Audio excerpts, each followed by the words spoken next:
Welcome to City on a Hill Gaming, a tabletop RPG podcast. Okay, Lisa, go ahead and make me a perception. And anyone who wants to, make me a perception check. Jenna, you find nothing. But I rolled a 1 because I was so distracted. She found a lizard. Yep. No, she can't find Chip anymore. Chip's gone. She can't even see Chip. Wow, you guys did really well. We found everything. Okay, so let's go with Liesel and Grio.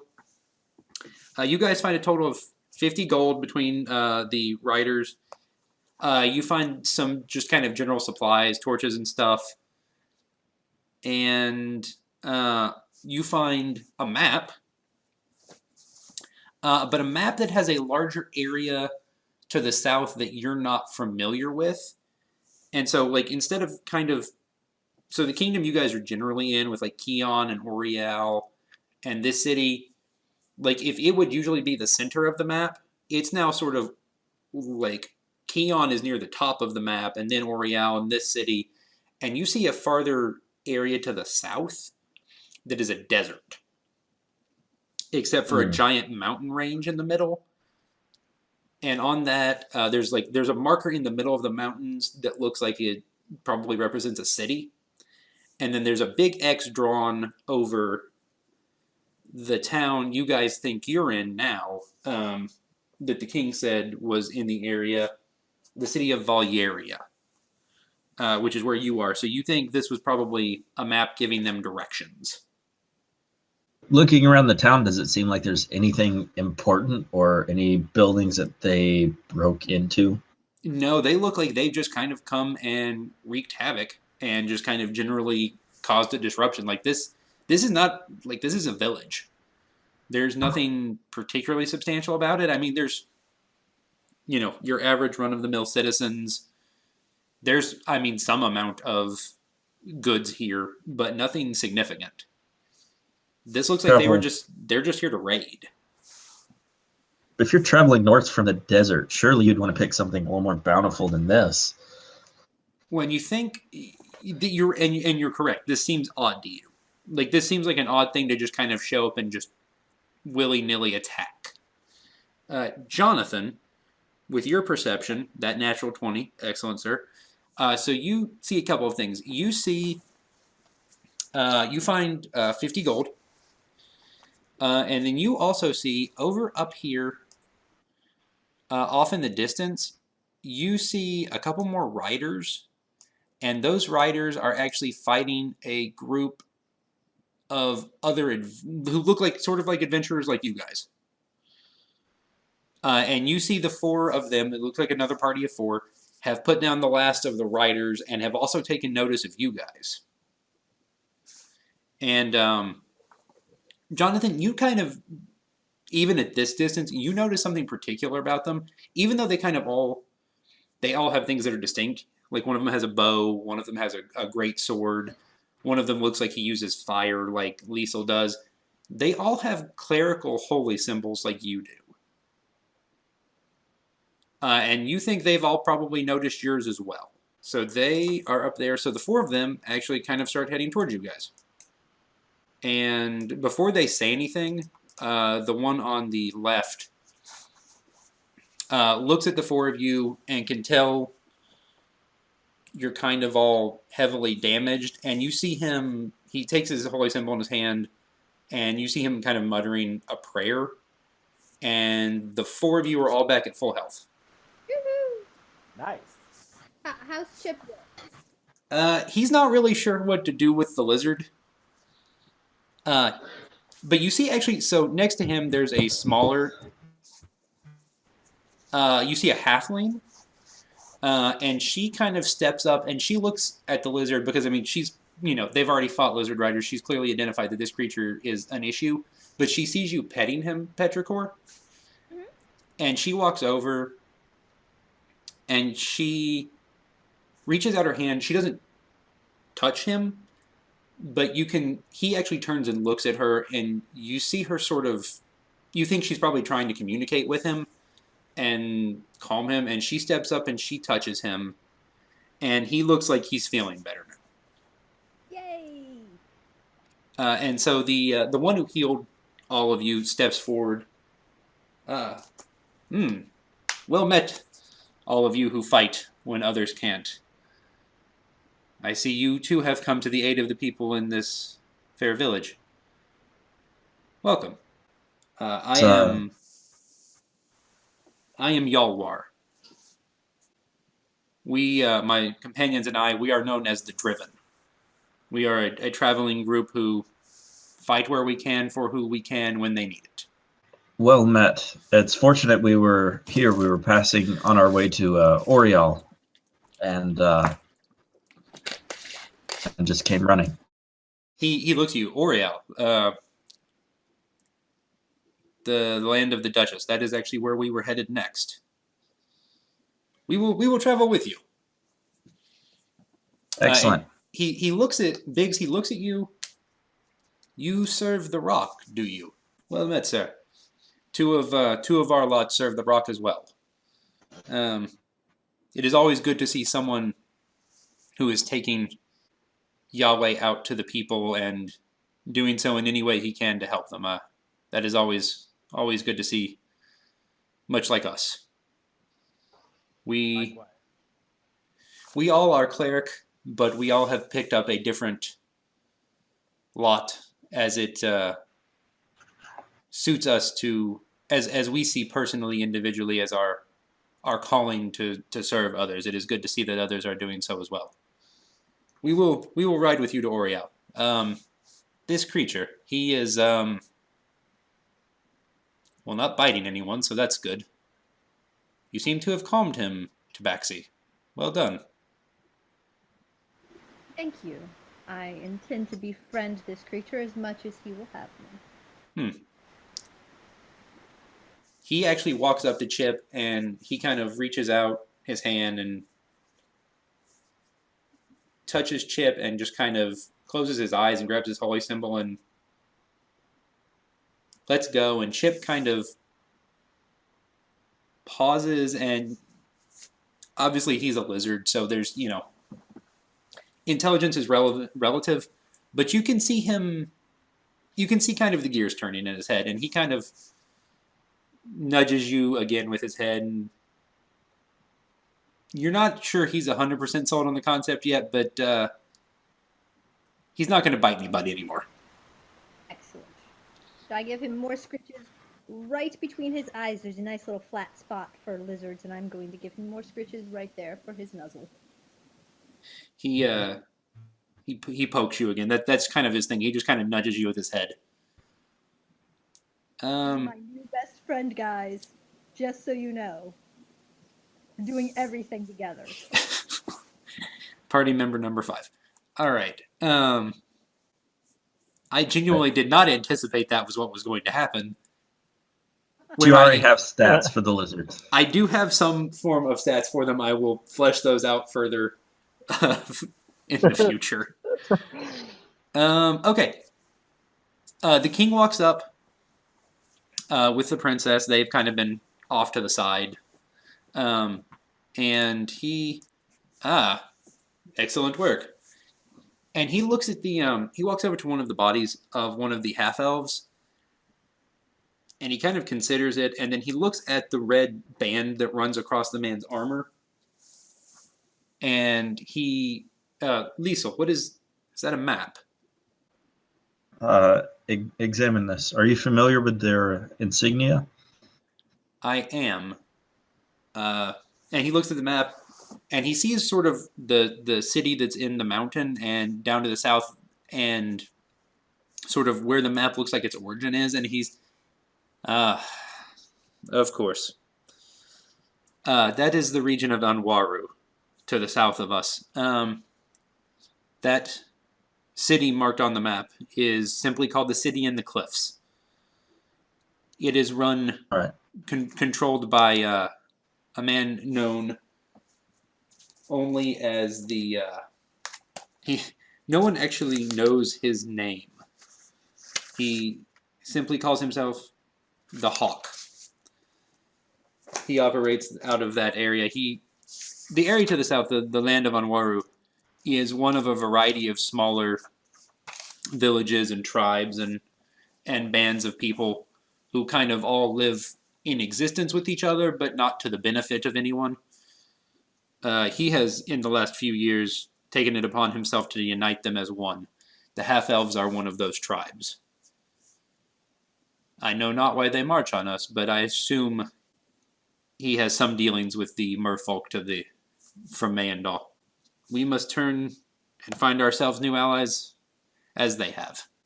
And you all hear, not even just here, you actually see a man run into town, sort of from over here on the west, and he's out of breath. He looks like he's about to pass out.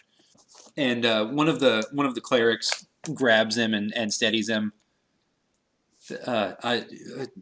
Our village is under attack. We are the neighboring village to Valieria. We are in Thimol. The half orcs. The half orcs have come. And the king kind of nods, looking not particularly surprised. That will be the half orcs. They are another tribe from Anwaru. He is sending the tribes to different towns to cause disruptions and begin raids from the south. If the lot of you are willing, there is another village that needs saving. Do it. Yeah, that new Warhammer of yours is making an impression among the locals, so. Quite literally. Considering we just got healed by all these nice godly folk over there, I think we're... So I'm going to move you guys on the map. So you guys travel for about an hour, and you come upon another city.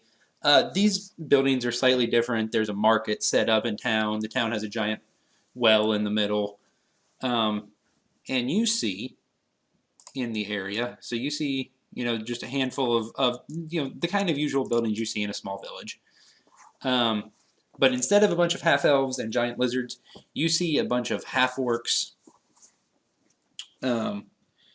with giant great spears running amok and slashing open stalls of the buildings and overturning carts, chasing people.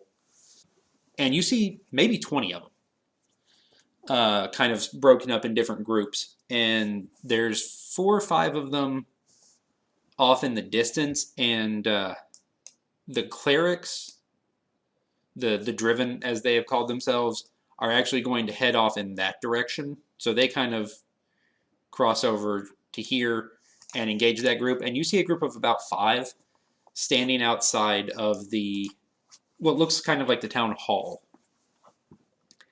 And so Chip is going to stand off to the side if you want to kind of tie him to one of the buildings so he doesn't go anywhere. That's exactly what I was going to say, that I'm just going to kind of tie him up because he doesn't know us very well, and I don't want him getting, startled in all the confusion, so. Sure. All right, so you guys see the 5 half-orcs, and they see you, and it is time for the rolling of the initiative. Liesl, it is your turn. Go again. All right, let's... Same way this what I'm time. doing. They're all clustered together in a group. I know. Whatever could you do with that with your newfound 3rd level spells? I mean, I want to try something. So I guess I can say I've never cast Fireball. Then we need to fix that. Say it one more time. I've never cast Fireball. All right, let's fix that. Fix that, having never cast Fireball. And actually, you don't even have to roll. Yeah, well, I do. You have I get to roll 8 much damage. 8d6 damage after they make dexterity saving throws. 15. No, Everybody. they do not make that saving throw. Roll that 8d6 damage. Shortest encounter of all time. And this, Wait, how many hit thing points I did they have? miss. Good idea to find out. The only thing I miss is I don't get that satisfying sound of all of these dice rolling at one time. That is, you do kind of lose that out with Roll20, and I think you can actually make Roll20 make sounds. They just don't carry over very well. I need that sound. Like that's. All right, let's do this. Woo! Okay, so your 8d6 give you a total of 28. So they see you, you see them. Liesel rubs his hands together. Giant ball of fire. Rough day. All right, so we're just gonna, and they are all still up, but they are. I wrote their new life totals down as how much damage they took. That's inaccurate. Let me try that again. That is not how much they have left. That is how much they took. They have. Yep, that's enough. They're fine. It's fine. Everything's fine. Jenna, it's your turn. Alrighty then. How close do I need to get to these guys to hit them with my bow? Like here. Oh, well, cool. I will stay back here then. If you want to hit the first one, you can hit him from there. Yes, I will hit the half work. And bam, 20. That is more than enough to hit that half orc. Excellent. And 6 damage, if you would, for the half. You drop that half orc. It is the half orc's turn. I'm just going to move all of them at once. They're going to move up here, and they are going to ready their spears. They are not going to throw them at you. They are just going to ready them to attack. Grio, it is your turn. I really do think we need a Foley studio. Use dice, get footsteps, fireball. That's an interesting concept, actually. We could just build a soundboard. With all the buttons programmed for Yeah. footsteps. Yeah. Because we know what's going to happen. The only thing we can't account for is the lizard. I can just like bind them to my keyboard somehow. That would be amazing. You can just you can get a sound card with like 6 audio inputs for your computer. That would be an option too, I guess. Yeah. Send them out a soundboard. All right, I'm gonna throw the Mectason. Okay. So you get +1 on your throw because you are throwing it. That is a special property of the spear. That is still not enough.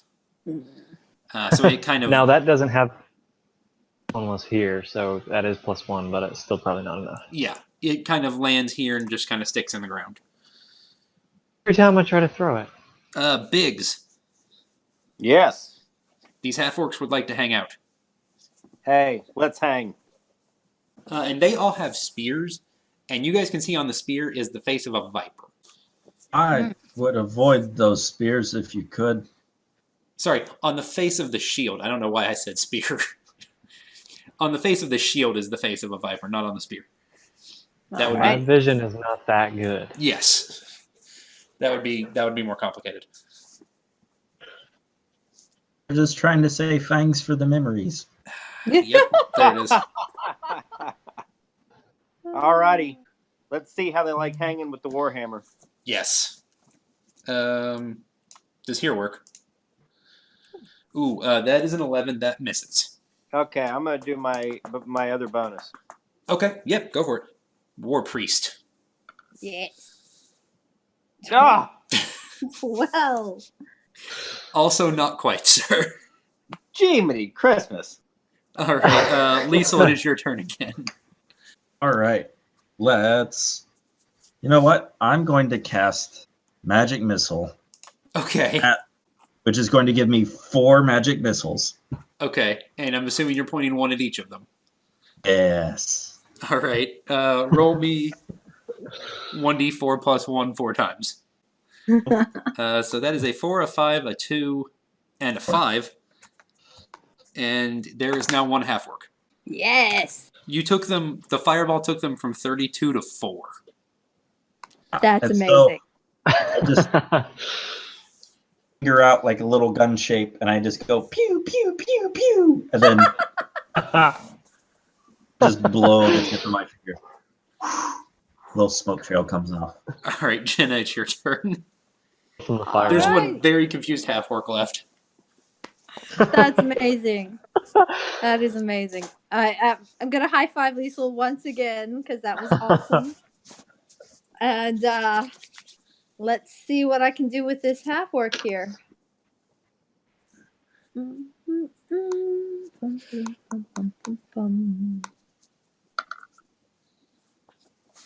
That misses. 12. What And is it's- with the 12? It's his turn, and he's going to very valiantly try and make an attack. For him. Actually, no. He's just going to try and run. Hey! You know what? They were not paid well enough for this. So he's going to take, I think it's he's going to take his action to actually move double his speed, and he's just going to disappear. There we go. He's not interested in all of this. I mean, Firebolt has a range of 120 feet. Yes, it does. We'll just let him go.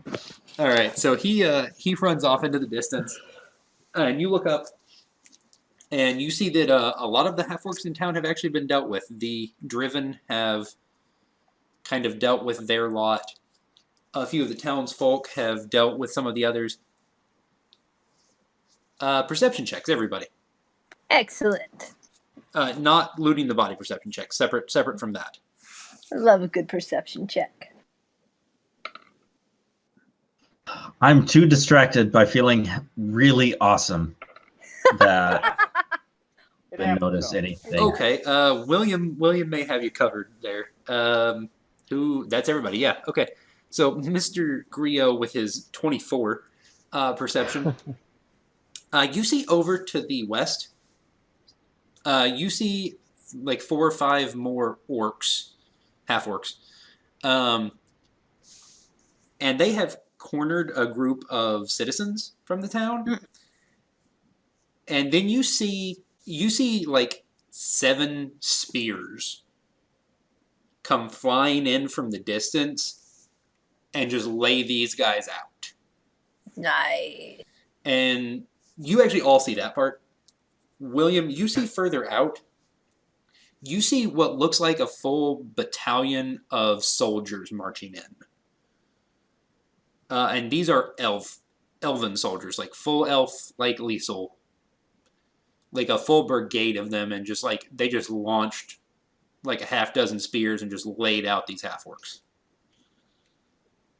That's awesome. And as they kind of march closer, you guys can all start to see them now. And they have a giant banner that comes out in front of them. And Liesel, you actually recognize that banner. That is actually the symbol from your homeland. So you originally are from the country of Viltalben, which is to the west of where you serve Duchess Kaya from. And it's a primarily elven kingdom.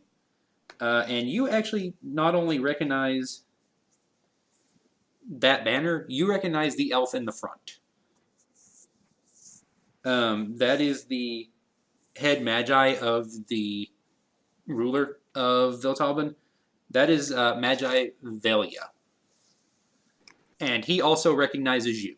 And they approach, and he says something in Elven that you really can't hear, but Liesel, you can hear him from a distance. He's essentially commanding his men to spread out and search for survivors and search for any more half-orcs. And he walks up and he greets you in Elven. Magi Liesel, well met, sir. I would find you fighting like this on the front lines to defend this area. Very good. Well met. It's been a long time. It has, my friend, it has. Where might I find... Oh, well, you brought the king to me. That's perfect. And he bows, Your Majesty. Our leader, Saren, has sent us to assist you with the invasion of the merfolk, and as it seems, also the people of Anwaru who have come to visit.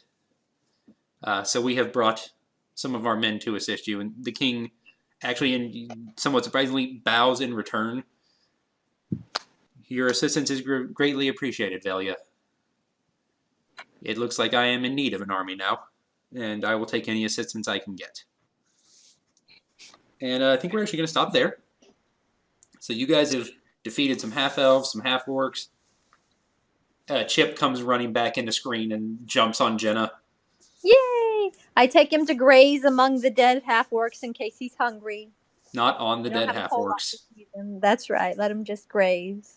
There's he finds a bucket of fish Yeah! at one of the stalls and just kind of starts chomping down. Oh, he's like toothless. A little bit, yeah, actually. Yay! That was unintentional, but I'll take it. That's a great movie. It Okay, so is. kids, after you finish this podcast, go watch Rescuers Down Under, and then after you finish Rescuers Down Under, if it's not your bedtime yet, watch How to Train Your Dragon 1 and then How to Train Your Dragon 2. Yes. See number 3. I was about to say, and then bug your parents for like a year straight until you can go see How to Train Your Dragon 3. Yeah, because I don't think that's out yet. But it'll probably be good because the other ones have been so far. So, That's right. If you want like to, the little you can drink. watch the show on Netflix. Yeah, there it that's is. also a thing. That series isn't bad. We're How to on Train the Your same Dragon, page there. also not a sponsor, but if they want to be, they can be. In the meantime, like go to like a bookstore and get like the Dragon Riders of Pern novels and start reading those. And, some Fine. some How to Train Your Dragon action figures That's right. and an Those are books HGTV too. fixer-upper t-shirt. I don't know when we became a Sponsor. merchandise store for everyone else, but we'll go with it. It's fine. Yeah, it's good. Okay, so you guys have fought some people and some other people, and you made some new friends in the Driven and the Elves from Viltalban. And the Driven kind of, when they see the Elves coming to town, they come back over. And you almost think they don't recognize each other, but they know help when they see it. So we're going to stop there. We will pick back up next time. We thank you guys for joining us. Oh, go ahead. No, we need to come up with a cool team name. You guys do need a team name. The Driven sounds really cool. We need to come up with something else good. We will workshop that. And the fixer-uppers is not an option. I'm taking that off the table right now. We're not doing that. That's right. All right. Do we ever fix things up? We're more like the breaker downers. Definitely. That's not going to look great on a t-shirt, but we'll workshop it. We'll see. Circle back to that. Yeah, we'll come back to it. All right. We appreciate you guys joining us for the City on a Hill RPG podcast. If you like what you heard, make sure to leave us a rating on iTunes. That would be awesome. You know how you guys enjoy the show. We are available on iTunes and a bunch of great other podcast outlets. We are also available. You can find us on Twitter, City on a Hill Game, not gaming, City on a Hill Game. We're on Gmail at City on a Hill Gaming at gmail.com. Check out our lovely friends over at Saving the Game podcast. They're an awesome faith-based tabletop gaming thing as well. So go check them out, and we appreciate you guys listening. Thanks for joining us. For more episodes, check out cityonthehillgaming.com, iTunes, or other awesome podcast outlets. To contact us, email us at cityonthehillgaming@gmail.com or find us on Twitter at cityonthehillgame. Thanks, and have a blessed day.